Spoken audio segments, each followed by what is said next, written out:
Hi, welcome back to our channel, back to Sanumotors. Yeah, welcome to our lovely rainy English weather. But hey ho, well, today we've got a MOT failure. Nissan Qashqai 2014 failed on an engine management light on. So obviously I'm not a genius, not a magician, so I don't know what exactly the problem is. So I'm gonna plug it in with old computer just to read the fault code to see what actually is complaining about. Little backstory. Apparently this vehicle has been to several garages, actually 2 garages, and they couldn't fix it. So eventually it got referred to us and it came to us. So now we'll have a go and see what we can do. Hopefully we'll have better luck than the other people. Let's do some diagnostic. Let's turn that off. We don't want the battery die on us prematurely. I'll do the full diagnostic. And obviously 1 fault code so far. It takes a little bit longer on the Nissans. Don't know why, but I have found that Nissans tend to take its time. Sometimes it's like watching a paint dry. Looking at this blue bar going along the screen. Engine coolant thermostat. Okay, let's have a look. This is our thermostat. It's not in the nicest of the places, so it looks like we'll have to remove the inlet manifold to get to it, and that's probably why previous garages refused to do anything with this car. Send it to the main dealer basically, because a bit of an awkward access to it. But if you look at it, it's not really that bad. I know these engines are problematic engines, like this 1.2 tier, you know, the turbo engines, and they do suffer with the rattly chains and suffer with everything else basically. But this is another one add to the list of complaints on these particular engines. But I've had inlet manifolds off on these engines before. Not that difficult of a job, so I don't know why people didn't want to do it. But well, what we're going to do now, we're going to order a new thermostat, make sure that's a correct one, and when it comes we'll be able to finish our job. At this moment I'll be able to strip it first and then wait for the part to arrive. Okay. Ooh. Yeah, so when it arrives we're going to resume the video, and thanks for watching, and I'll see you soon. Right, we got our parts. There's your engine coolant thermostat, as they call it. So looks quite basic. I don't know really why it come up with a fault code. There's a sensor there, but maybe it's because of that sensor. I'm not sure. But we'll take it out and have a look. And before we can take it out, we'll have to take inlet manifold off, this top turbo hose off, disconnect all them hoses, unclip that, undo that, and take the dipstick out basically. And yeah, let's just do it. I'll probably start at the top.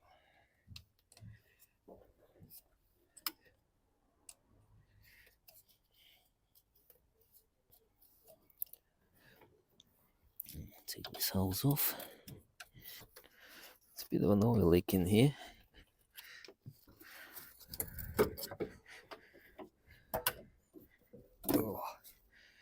Oh, you see with them clips, you just literally pull them out. They do lock up, and then push them back and they unlock. Same on that side. Everything is so wet.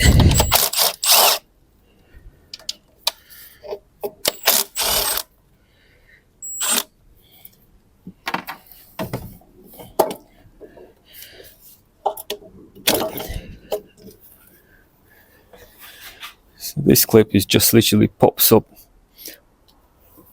pop just out, and that's it. And disconnect them hoses.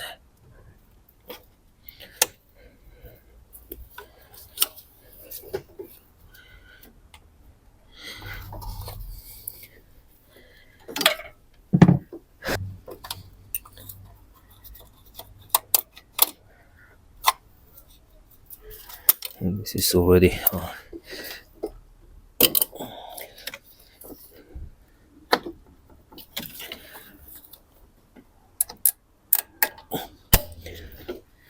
right. You'd have to disconnect it and just move it out of the way.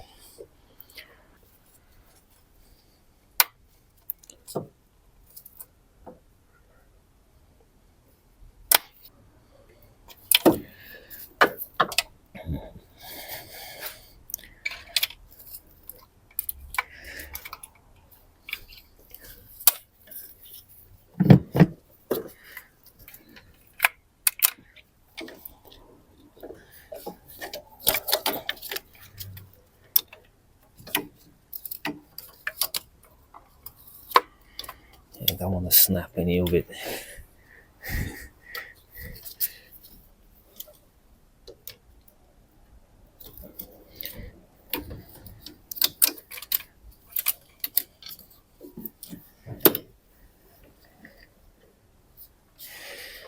Right, that's out of the way.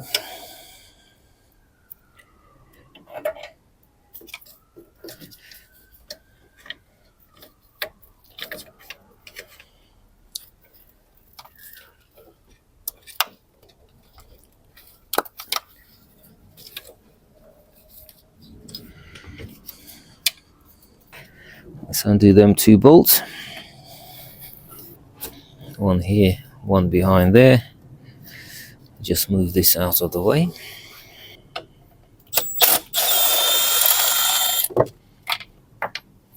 Nope. Can't get to it with a gun. Do it manually.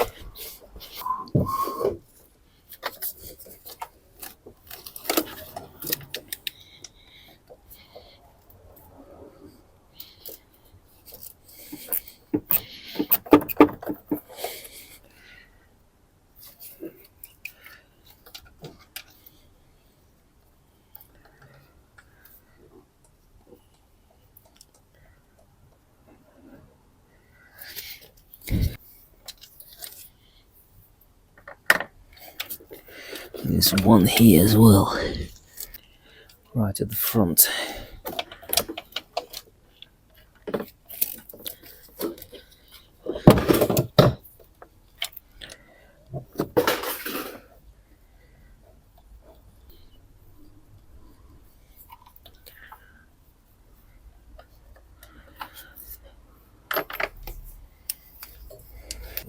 Now that's free. Now we can loosen up them 4. So they're 8mm.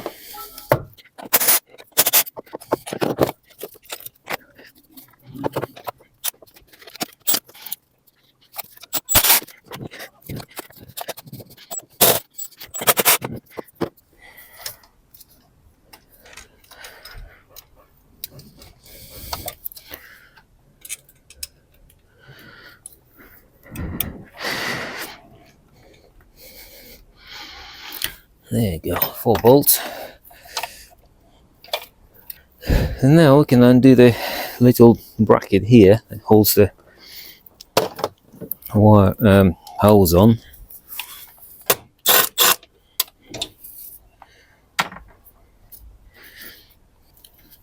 Unclip these wires.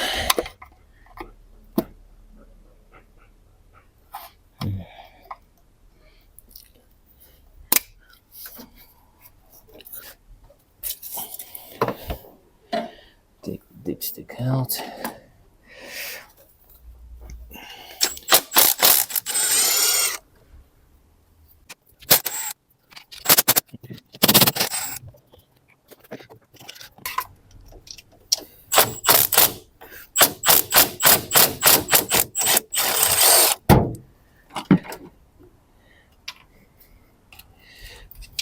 Okay, that's 5 nuts.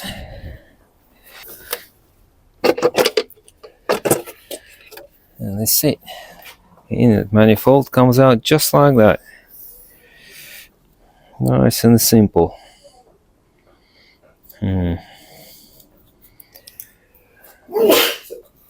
Bless you. We'll clean that up.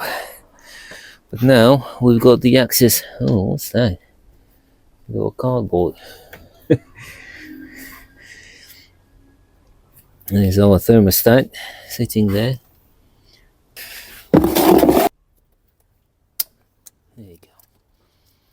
That's out.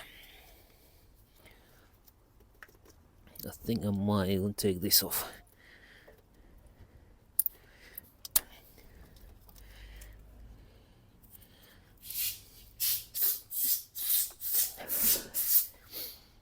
Not sure.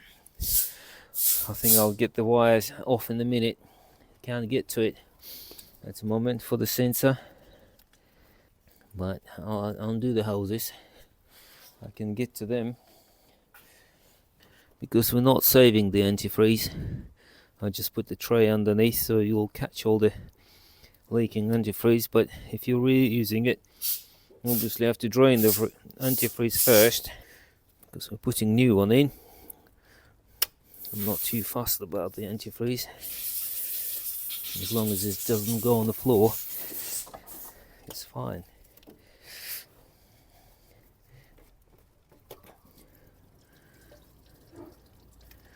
Straight into the tray.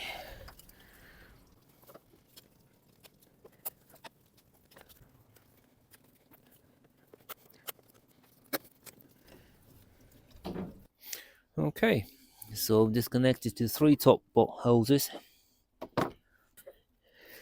Now I've got the 2 lower ones to disconnect.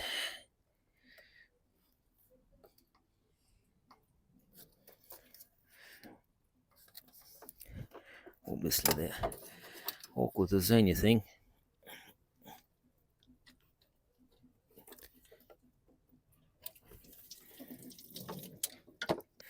And there's one there.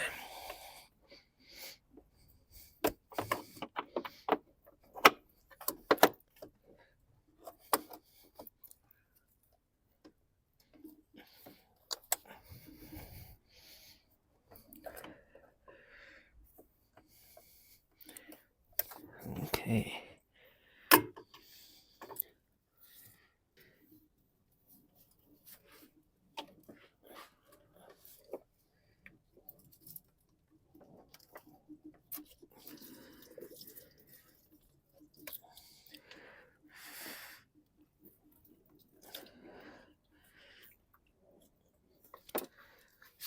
Well, that's all the hoses disconnected. Now we've got 3 bolts. Oh no, actually 2. Just 2. 2 10mm bolts. Let's undo them.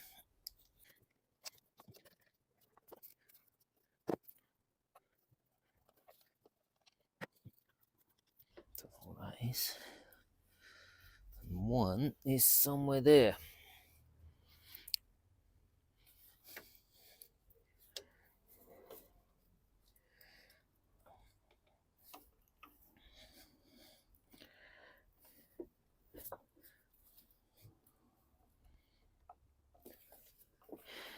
Somewhere there. Probably get a longer extension.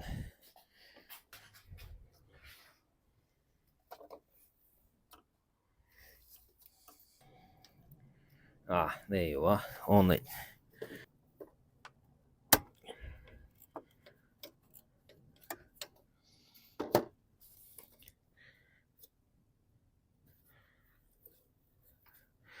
See, it's moving now.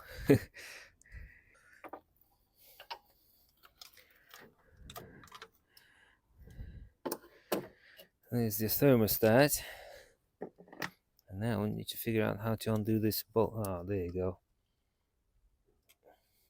I did try to press that upside down. doesn't really work when you try to do it on the thing. So it doesn't really take long. Awkward, but it doesn't take long. Let's clean it up. There's your, looks like a, I'm not sure what that is. Sensor is underneath. It looks like a knock sensor. Actually, it's a being single wire, so it's more like the oil pressure sensor. Don't know. Don't take my word for it, but it looks like to me it could be an oil pressure sensor just underneath that.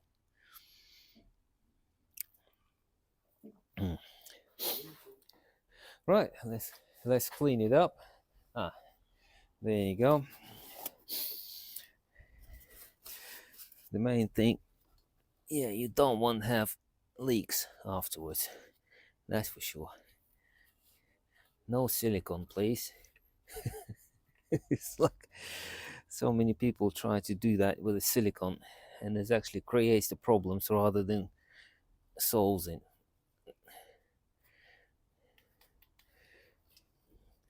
Clean and dry. That's what you need. That's what you want. Because it's got its own rubber seal, so you don't want anything else. Definitely no silicone. Unless manufacturer tells you specifically to do so, like for example on the Fiat 500, like they've got a water pump sit on the silicone, no rubber seals, then yes, by all means. But in this instance, rubber seal, no silicone.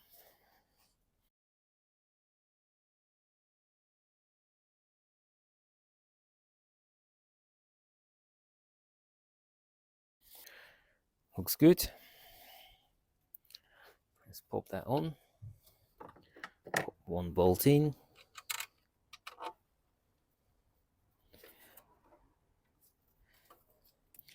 And the other bolt. But the other bolt is a bit more awkward. Hello, wakey wakey. That loud enough? Yeah. See, I don't like talking when I'm working, but I've been told I have to. There you go. Here we are. Oh, that's walking a few people up, isn't it?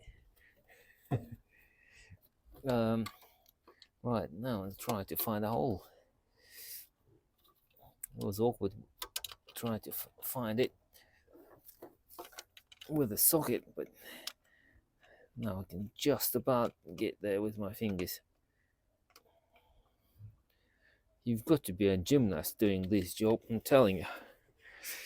You have to bend your hand that way and twist in the same time, and then you're all right. But if you can't do that, if you got a bit of a bigger fingers, then you might be in trouble. Okay.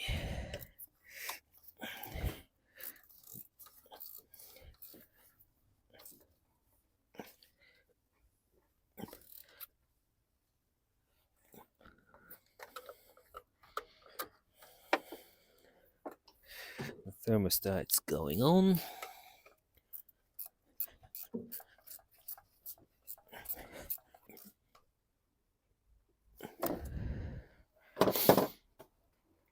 Ah no, there's a knock sensor right there. In case if you want to know, that's your knock sensor. Some vehicles have two. Some probably more than two, but this one's got one.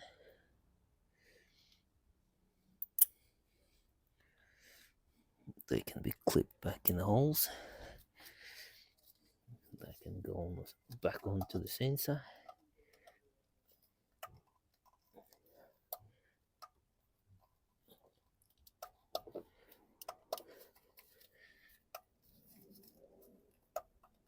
There you go. clicked. That means it's good. And now the hoses in reverse procedure. Start with a big fat one at the bottom, the most awkward to get to. Sure, that's still. See, you've got a little arrow, actually shown the old one. You've got a little line up here on the thermostat, and that line has to line up with this white line actually painted on the hose. Just for your reference, so the hoses don't get twisted. So put the hose clips back in. Oh, collection of different pliers. Let's try different types. Some might work better than the others.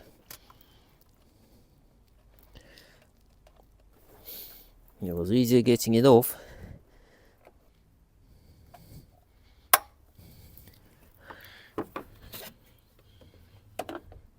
This looks perfect now. Oh, at last. Ooh, that's good. At least one on. 1500 to go.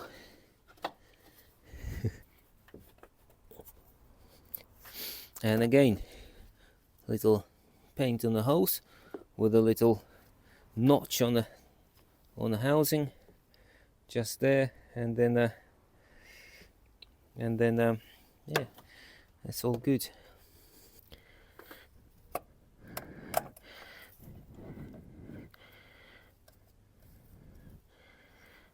That was a bit easier. That's the two bottom ones are on. Now we can put the other ones on. They're quite self-explanatory. They can't really go in the wrong place. Again, got a print out there, print there. There's a paint on the holes you can just about see.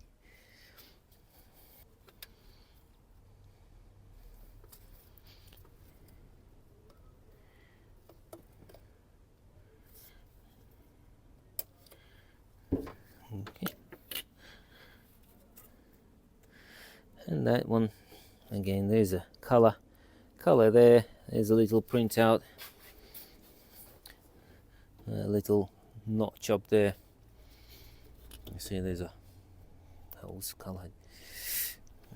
So it's all quite straightforward, quite self-explanatory, really. So no need to worry about them too much. Generally, all the hoses tend to settle down to their own places where they're supposed to be anyway.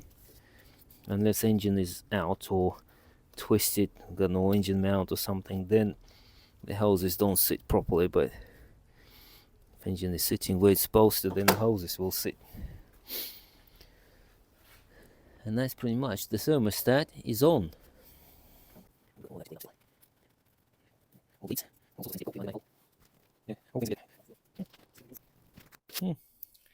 Yeah, all these sleeves get caught behind the manifold,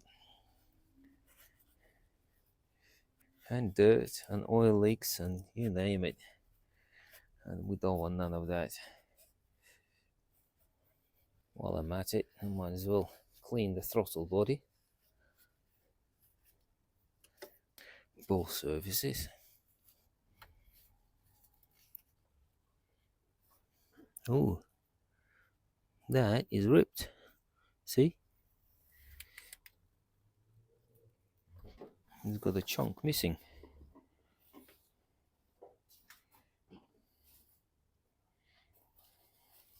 Got the chunk missing. I saw. Yeah.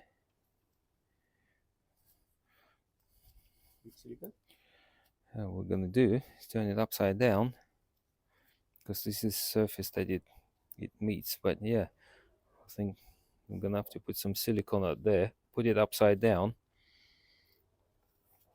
We're gonna try to repair it.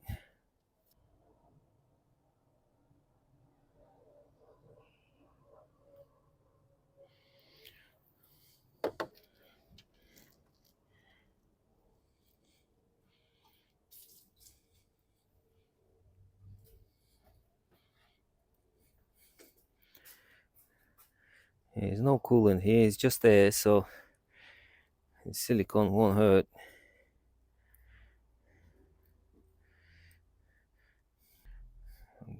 If it doesn't work, all we can do is order a new one. But obviously we haven't got the parts today. This manifold is nice and clean.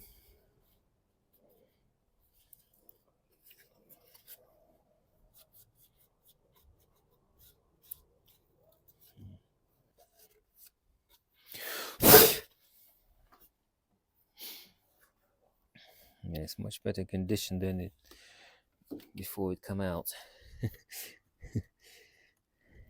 Nice and shiny. Well, the nuts go on first. As long as you don't drop them right in.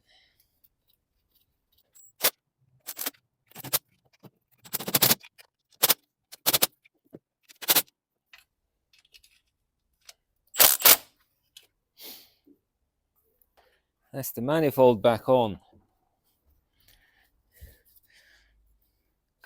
Little bracket for the wiring loom. Oh, not wiring loom, it's actually a water hose. Close enough. Water, electricity, is all current.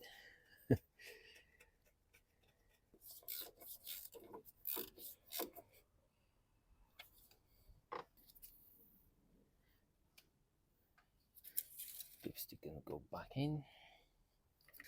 Right, let's have a look. Let's finish the inlet manifold. There's 4 bolts in.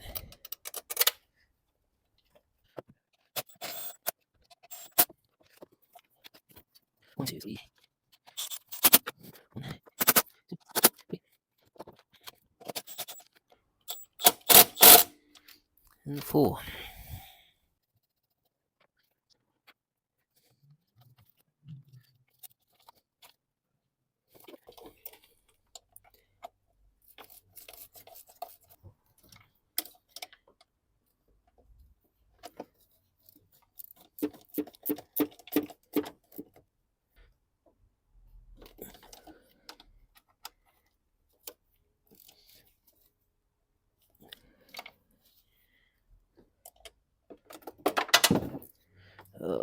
Didn't want to do that. Last bolt, as usual, dropped it in the tray.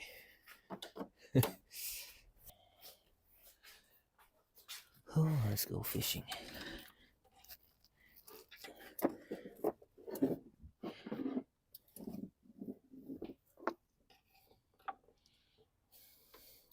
Good old magnet fishing.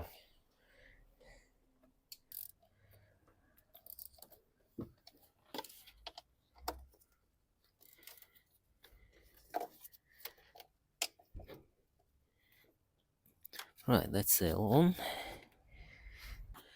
There's a hose underneath that needs to be clipped in as well. That wasn't clipped in. There you go, that's clipped in as well.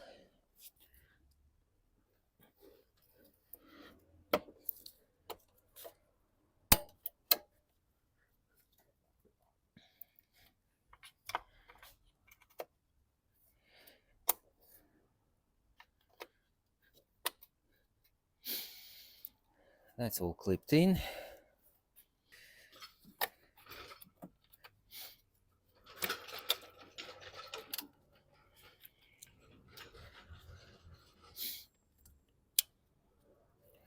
Obviously that's his other way around.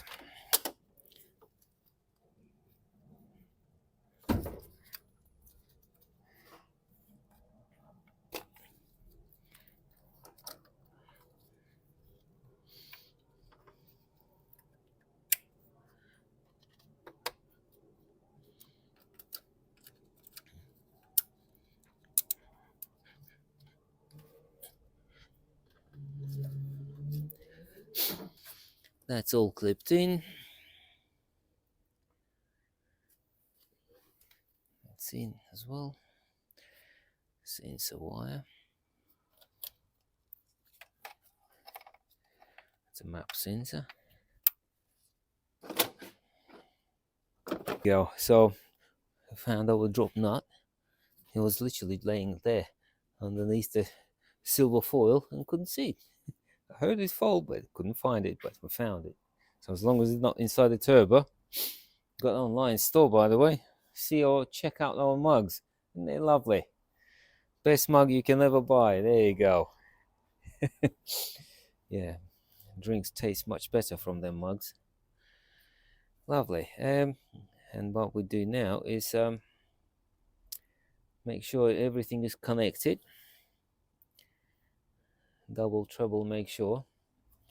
Okay, we can put the hose back on.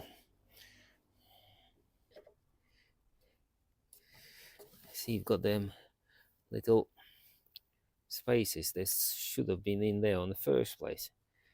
But I have that feeling somebody had it out before, didn't put them in. They literally just left them. And that's that housing doesn't this hose doesn't sit properly afterwards. And the same with the other side.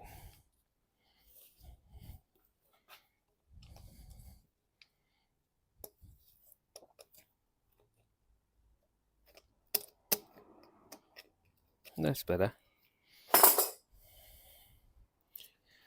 Now we can put it back. You literally push it until it clicks.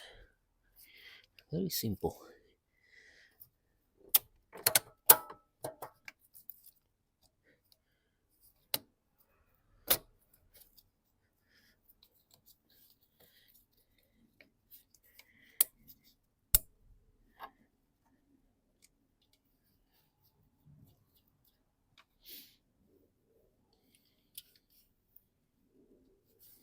See, you don't need too many tools for this job. You don't even need the gun. You can just in a few nuts and bolts. You can actually do them by hand. Well, that's all complete. Obviously not all complete. We're empty. New antifreeze, diluted to the correct strength.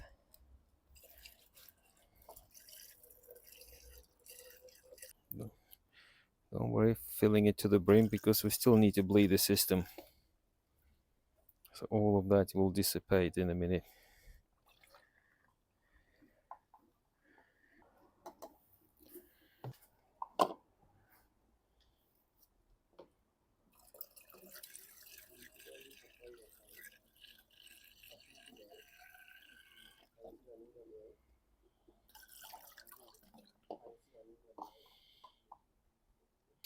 You can see there's our bleed nipple right there. Looks like a tire valve cap. Just there. Yeah, it does look like a tire cap valve, which probably is. Honestly, it is.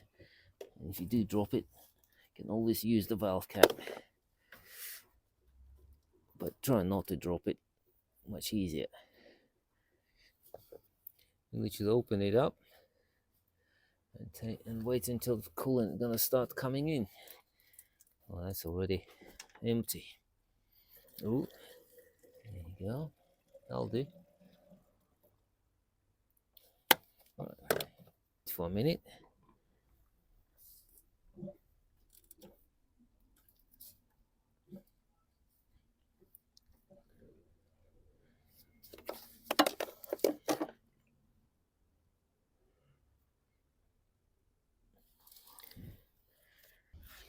Well, that's done. Bled out. There's a bleed nipple on the radiator also. Right there in the corner, you've got a little. Oh, if you can get it undone. It does need to come undone because it's still got air. Yeah, we don't want to create the problems.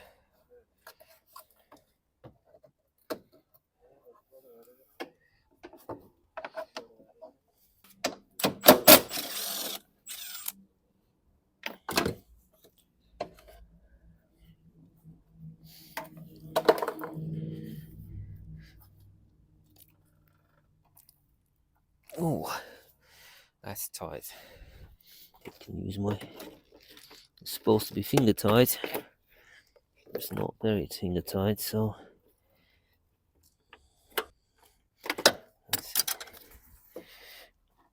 that's it. Now it's coming out. So you need to twist, and it's supposed to pull out while you're twisting, sort of thing. But because it's only like a half a thread, it tend to be very awkward. It's all right if you can get on it.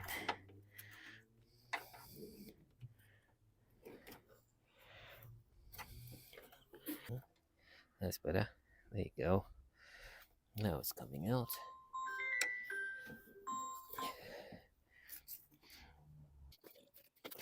You know, yeah, putting it on is easier. You literally just go until it clicks. Now we've got fluid inside. Well, before that was all full of air. So basically you've got a bleed screw there, you've got a bleed screw there. So use them both. Oh, and don't drop your torch. Unless you can retrieve it like that, yeah, nice and easy. Or we can drop it again, just in case. You know, it's a good for you. It's good exercise, you know. Checks your flexibility. Oh.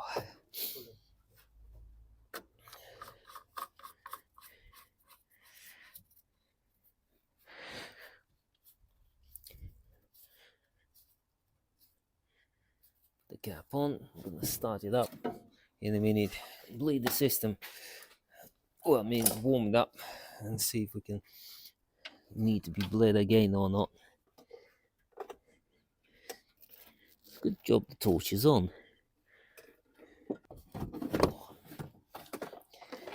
There you go.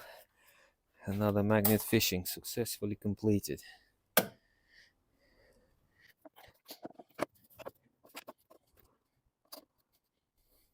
Normally them clips break, and when they break they get sucked into the air filter, but it normally you find them inside the air filter when you change it. But if you don't have an air filter in it, they get sucked in, go straight into the engine. So don't run your car without the air filter. It gets sucked. All sorts of things get sucked in.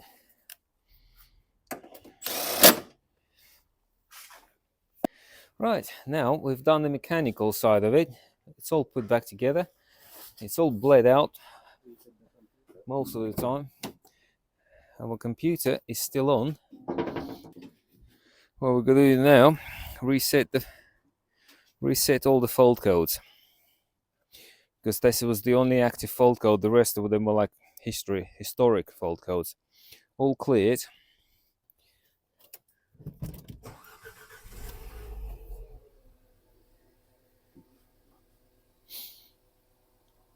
Now we're going to start the car up and leave it running.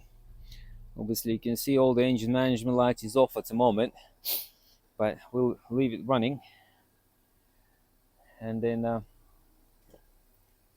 we'll restart several times the car, because you need to have 3 consecutive drive cycles with a fault for the car to log the fault, unless it's a very hard, you know, emission related fault code. Then that will come straight back, like a lambda sensor or something to do with a catalytic converter, you know, oxygen sensors, something like that. As soon as you turn ignition on, the fault codes come straight back. But other fault codes, you can clear them and they will come back after 3 consecutive drive cycles. Right, and they won't clear themselves either. Yeah, oh, they will eventually, but not in a hurry. I can't remember exactly what I know. On the old Fords, they used to, was it 30 consecutive drive cycles? Then the fault will clear itself if it runs without the faults. But on the Nissans, I'm not sure. So it's easier to clear the faults and warm it up, take it for a test drive again, come back, and then recheck the fault codes and see what we're gonna find. Okay.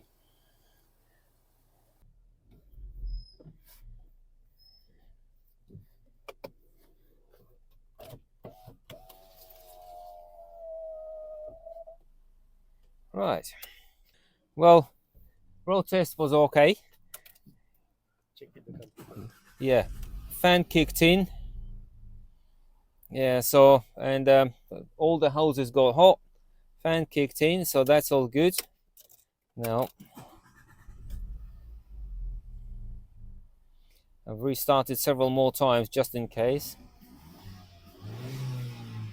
Engine management light is still not on. Not good. It's still complaining that my seatbelt is not on yet. It's still complaining that my seatbelt's not on. Okay, I better put it on before I'll kill myself here, standing still. Right, let's plug the computer back in. A few drive cycles now.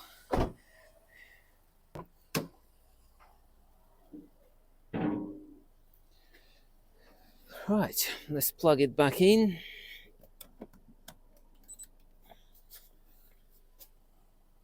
Leave the car running, so it's not really difference. When you clear the faults, your car has to be off, but when you're reading the codes, it doesn't really matter. I know you might have a few people, oh no, you can't test it with the engine running, you have to be with the engine off. I've done it both ways many times and makes no really difference. Yeah, I agree, you can clear the faults with the engine running on most of the cars, especially Renaults or Peugeots. Yeah. Engine management, no fault code. Get in. I like it when it's all in green. Especially after you repaired it. I don't like it when it's all in green when it comes here, because then it's very difficult to find the fault. If it comes in, there's no fault codes and the engine running, misfiring and shaking into pieces and all things don't work, and it comes up, it's all clear, nothing wrong with your car on the computer. That's why I don't like it. I do like it when it's all clear like that, with no fault codes at all in any systems after it's been fixed. That's good. Obviously still complains that your door is open, the seat belt's not on, the parking brake is on, so complains about it. But otherwise, it's all cushy.